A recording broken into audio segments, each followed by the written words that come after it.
Hello all, welcome back to my channel home formula. నేను మీ Mouna. I hope you all are doing fine.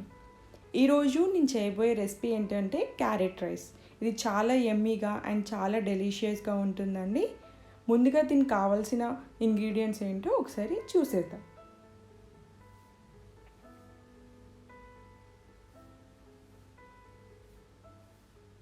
నాలుగు పచ్చిమిరపకాయలు, కొంచెం పుదీనా, కొంచెం కొత్తిమీర, 250 గ్రాముల రైస్ ఆల్రెడీ నానబెట్టేశాను, ఒక ఆనియన్, 2 మీడియం సైజ్ క్యారెట్ తురుముకొని పెట్టుకున్నాను, 1.5 table spoon salt, 2 table spoons కారం, 1 టేబుల్ స్పూన్ అల్లం వెల్లుల్లి పేస్ట్, 1 టీ స్పూన్ పసుపు, 3 టేబుల్ స్పూన్ల ఆయిల్, 3 బిర్యానీ ఆకులు, ఒక అనాస పువ్వు, 1 ఇంచు దాల్చిన చెక్క, 1 టీ స్పూన్ షాజీరా, 4 లవంగాలు, 3 యాలకులు, 1 టీ స్పూన్ జీలకర్ర అండ్ కొంచెం రాతి పువ్వు.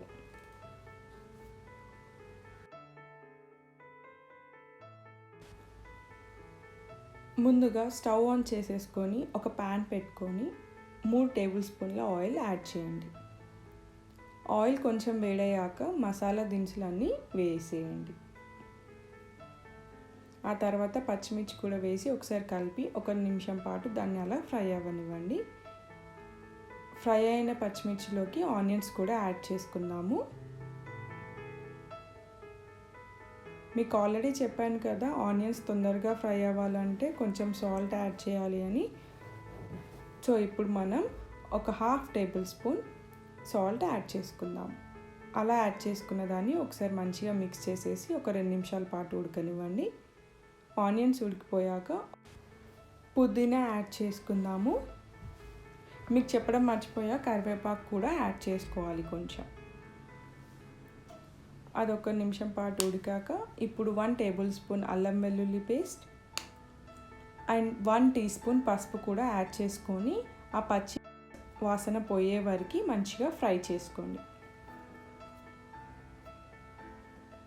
చూడండి, ఫ్రై అయిపోయింది. ఇప్పుడు మనము సన్నగా తురిమి పెట్టుకున్న క్యారెట్ని కూడా యాడ్ చేసుకుందాం.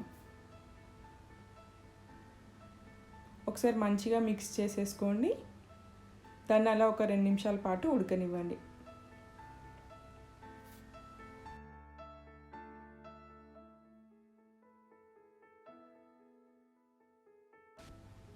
చూడండి, క్యారెట్ ఆల్మోస్ట్ ఉడికిపోయినట్టే.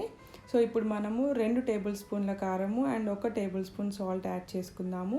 మేము కొంచెం స్పైసీగా తింటామండి, అందుకే కారం ఎక్కువ యాడ్ చేస్తున్నాను. మీరు మీ రుచికి తగ్గట్టు యాడ్ చేసుకోండి.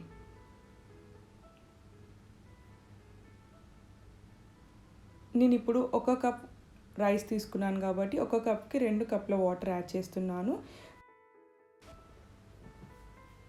ఇప్పుడు కొత్తిమీర కూడా యాడ్ చేసుకొని మంచిగా ఒకసారి మిక్స్ చేసేసుకోండి. అండ్ ఇప్పుడు మనం టేస్ట్ చూసి ఉప్పు కానీ కారం కానీ పడితే యాడ్ చేసుకోవచ్చండి. నేను టేస్ట్ చేశాను, మాకు అన్నీ కరెక్ట్గా సరిపోతున్నాయి. సో ఇప్పుడు మూత పెట్టేసుకొని ఒక 3 నిమిషాల పాటు దాన్ని ఉడకనిద్దాం. ఆ వాటర్ చూడండి బాయిలింగ్కి వచ్చేసాయి కదా. సో ఇప్పుడు మనము అరగంట పాటు నానబెట్టుకున్న రైస్ని దాంట్లో వేసేద్దాం. ఒకసారి మంచిగా మిక్స్ చేసేసుకోండి. ఇప్పుడు మూత పెట్టేసుకొని ఒక 5 నిమిషాల పాటు హై ఫ్లేమ్లో కుక్ చేసుకుందాం. 5 నిమిషాలు అయిపోయిందండి, మూత తీసేసాను. ఇప్పుడు ఒకసారి మంచిగా మిక్స్ చేసేసుకొని ఇంకో 5 నిమిషాల పాటు మీడియం ఫ్లేమ్లో కుక్ చేసుకుందాం. 5 నిమిషాల పాటు మీడియం ఫ్లేమ్లో కుక్ చేసుకున్నాక ఆ తర్వాత లో ఫ్లేమ్కి మార్చేసుకొని అన్నం ఉడికే వరకు కుక్ చేసుకోండి. చూడండి, అన్నం అనేది ఉడికిపోయింది. చాలా యమ్మీగా వచ్చిందండి ఈ క్యారెట్ రైస్. మాకైతే చాలా నచ్చింది. మంచిగా స్పైసీగా చాలా యమ్మీగా ఉంది. ఇంకా ఆలస్యం ఎందుకు, సర్వ్ చేసేసుకుందాము. మీరు మీ ఇంట్లో ఈ రెసిపీని ట్రై చేసి ఎలా వచ్చిందో కమెంట్ సెక్షన్లో కమెంట్ చేయండి. ఇప్పటివరకు నా ఛానల్ని సబ్స్క్రైబ్ చేసుకున్నట్టయితే వెంటనే వెళ్ళి సబ్స్క్రైబ్ చేసుకోండి. Thank you for watching. Bye bye. Take care.